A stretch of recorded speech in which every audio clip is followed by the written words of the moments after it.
নমস্কার বন্ধুরা, স্বাদের খোঁজে উইথ বান্টির চ্যানেলে আপনাদের সকলকে স্বাগত। বন্ধুরা, এই শীতের দিনে একটি দুর্দান্ত মাছের ঝালের রেসিপি নিয়ে চলে এসেছি। মাছের ঝাল বানানোর জন্য আমি এখানে বেশ কিছুটা কাঁচা টমেটো নিয়ে পাতলা পাতলা করে কেটে নিয়ে চলে এসেছি। আর কিছুটা নিয়ে নিয়েছি পরিমাণে ধনিয়া পাতা কুচি, আর নিয়ে নিয়েছি কয়েকটা কাঁচা লঙ্কা, আর বেশ কিছুটা পেঁয়াজকে লম্বা লম্বা করে পাতলা পাতলা করে কেটে ধুয়ে নিয়ে চলে এসেছি। আর এখানে নিয়ে নিয়েছি বেশ কিছুটা পাঁচমিশুলি মাছ, তবে ফ্যাঁসা মাছটা কিন্তু বেশি আছে। ফ্যাঁসা মাছ আর এখানে বাচ্চি মাছ খুবই সুন্দর খেতে, যেরকম মিষ্টি মাছ আর সেরকম খেতেও সুন্দর। অনেকগুলোই আছে এতে বাচ্চি মাছ। আর এখানে আছে ভোলা মাছ। এখানে একটা বড় সাইজের ভোলা মাছ ছিল, আর কয়েকটা ছোট ছোটও আছে। আর এখানে কয়েকটা খয়রা মাছও আছে, আর বেলে মাছও আছে। ব্যাস, সব মাছগুলোকে কেটে ধুয়ে পরিষ্কার করে নিয়ে চলে এসেছি। এবার নুন হলুদ মাখিয়ে নেব। আর কড়াই বসিয়ে দিয়েছি, দিয়ে পরিমাণ মতো সর্ষের তেল দিয়ে দিলাম। দিয়ে যেই তেলটা গরম হলো, কড়ার চারিপাশে খুন্তি দিয়ে এইভাবে লাগিয়ে দিচ্ছি। তারপর এক এক করে নুন হলুদ মাখানো মাছগুলোকে তেলের মধ্যে দিয়ে দেবো। হ্যাঁ বন্ধুরা, আমি এখানে পুরোপুরি সর্ষের তেলেই এই রেসিপিটা তৈরি করব। এখানে পরিমাণ মতো কিন্তু সর্ষের তেলটা দিতে হবে, তবে মাছটা সুন্দর করে ভাজা যাবে। এই মাছে কিন্তু একটু বেশি তেল লাগে ভাজা হতে, যাতে ভাজাটা সুন্দর হয় আর খেতেও সুন্দর লাগবে, কেন লাল লাল করে মচমচে করে ভাজতে হয়। বন্ধুরা, কথা বলতে বলতে আমার এক পিঠ ভাজা হয়ে গেছে, আমি উল্টে দিলাম। দেখুন, আর এক পিঠও সুন্দর করে ভাজা হয়ে গেছে। এবার এটা সুন্দর করে ভাজা হয়ে যাওয়ার ফলে আমি এটাকে তুলে একটা পাত্রে রেখে দেব। যেসব নতুন বন্ধুরা ইউটিউব থেকে স্বাদের খোঁজে উইথ বান্টির চ্যানেলের রেসিপিগুলো দেখছেন, বন্ধুরা যদি ভালো লেগে থাকে অবশ্যই একটা লাইক করে চ্যানেলটাকে সাবস্ক্রাইব করে দেবেন। আবারও ফিরে আসছি রান্নার পর্বে। আর একটু যে মাছ ছিল সেই মাছটাকেও দিয়ে দিলাম, দিয়ে উল্টে পাল্টে সুন্দর করে লাল লাল করে ভেজে ওই মাছটাকেও তুলে রেখে দিলাম। এবার মাছ ভাজার যে তেলটা ছিল তাতে পেঁয়াজগুলো দিয়ে দিলাম। পেঁয়াজগুলো দিয়ে সুন্দর করে এইভাবে ভেজে নেব। পেঁয়াজগুলো একটু ফাইন করে কাটবেন। কড়াইতে মাছ ভাজার তেলটা একটু পরিমাণে কম ছিল বলে আমি ওপর দিয়ে একটু কাঁচা সর্ষের তেল এক পলার মতো দিয়ে দিলাম। দিয়ে আবারও পেঁয়াজটাকে ভেজে নিচ্ছি।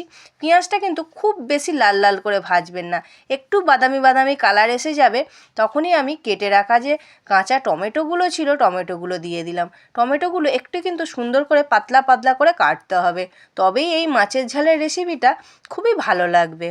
পেঁয়াজ আর টমেটোটা ভালো করে সুন্দর করে ভেজে নিতে হবে। যতক্ষণ না টমেটোটা একটু ভাজা ভাজা হচ্ছে এইভাবে ভেজে নেব। যেসব নতুন বন্ধুরা ফেসবুক থেকে তাদের খোঁজে উইথ বান্টির চ্যানেলের রেসিপিগুলো দেখছেন, বন্ধুরা যদি ভালো লেগে থাকে অবশ্যই একটা লাইক করে চ্যানেলটাকে ফলো করে দেবেন আরও নিত্য নতুন ভিডিও পাওয়ার জন্য। এখানে আমার পেঁয়াজ আর টমেটোটা সুন্দর করে ভাজা হয়ে গেছে। এবার আমি পরিমাণ মতো নুন দিয়ে দিলাম, মানে ঝালে যতটা নুন লাগবে ততটাই নুন আমি এখানে দিয়ে দিলাম। দিয়ে নুন টমেটো পেঁয়াজকে সুন্দরভাবে এভাবে ভেজে নেব। দেখুন টমেটোর কালারগুলো কতটা সুন্দরভাবে চেঞ্জ হয়ে গেছে, আর পেঁয়াজ আর টমেটোটা অনেকটাই মাখো মাখো হয়ে গেছে। টমেটো কিন্তু বেশি গলবে না, টমেটো একটু গোটা গোটা মতোই থাকবে, তবেই খেতে ভালো লাগবে। এবার আমি মশলা কষানোর জন্য অল্প করে জল দিয়ে দিলাম, আর পরিমাণ মতো হলুদ গুঁড়ো, আর যে যেরম ঝাল খাবেন সেই অনুযায়ী লঙ্কা গুঁড়ো দিয়ে মশলাটাকে ভালো করে সুন্দর করে কষাতে থাকবো। বন্ধুরা, আপনারা এই ঝালের রেসিপিটা দেখবেন আর কেমন লাগলো অবশ্যই কমেন্ট করবেন। আর অবশ্যই এই শীতের দিনে বাজারে প্রচুর পরিমাণে কাঁচা টমেটো পাওয়া যায়। কাঁচা টমেটোর তো রেসিপি আমরা অনেকেই অনেক রকমভাবে খেয়েছি। এই ঝালের রেসিপিটা একদিন চটজলদি বানিয়ে নেবেন আর খেয়ে দেখবেন, দেখে অবশ্যই কিন্তু আমাকে জানাবেন কেমন লাগলো। কথা বলতে বলতে আড্ডা দিতে দিতে বন্ধুরা তোমাদের সাথে আমি আবারও ফিরে এলাম রান্নার পর্বে। মশলাটা আমার সুন্দরভাবে কষানো হয়ে গেছে। তারপর দিয়ে দিলাম বেশ কিছুটা ধনিয়া পাতা, আমার বড় মুঠোর এক মুঠো। হ্যাঁ বন্ধুরা, ধনিয়া পাতাটা কিন্তু এই ঝালের রেসিপিতে একটু বেশি পরিমাণে লাগে, তবেই খেতে অপূর্ব লাগে। মশলাটা এখানে আমার কষানো হয়ে গেছে, আর পরিমাণ মতো জল দিয়ে দিলাম। জলটা পরিমাণ মতো দিতে হবে, যে ধনিয়া পাতা টমেটো পেঁয়াজ একটু তো সিদ্ধ সিদ্ধ মতো হবে, তবেই ভালো লাগবে। এবার যেই গ্রেভিটা একটু ফুটে মতো উঠেছে, ওপর দিয়ে দিয়ে দেবো বেশ কিছুটা আবারও ধনিয়া পাতা। ধনিয়া পাতা কাঁচাটা এই কারণেই দিই, ধনিয়া পাতার গন্ধ একটা সুন্দর লাগে আর সুন্দর ছাড়েও। এবার এখানে কিছুটা কাঁচা লঙ্কাকে আমি অল্প অল্প করে চিড়ে দিয়ে দিয়েছি।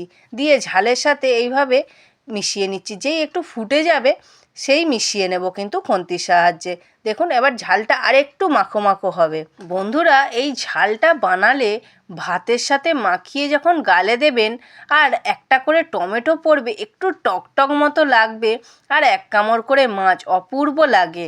একবার চটজলদি কিন্তু বানাবেন বন্ধুরা। এবার এখানে আমি মচমচে করে যে মাছটা ভেজে রেখেছিলাম, মাছগুলোকে ঝালের মধ্যে দিয়ে দিলাম, দিয়ে একটু নাড়িয়ে চাড়িয়ে দিতে হবে। বেশি কিন্তু এদিক ওদিক করবেন না, তাহলে ভেঙে যাবে। দিয়ে একটু চাপা দিয়ে ফুটতে দেবেন। মাছটা একটু নরম মতো হবে আর মাছের একটা যে স্বাদ থাকে ঝালের সাথে মিশে যাবে।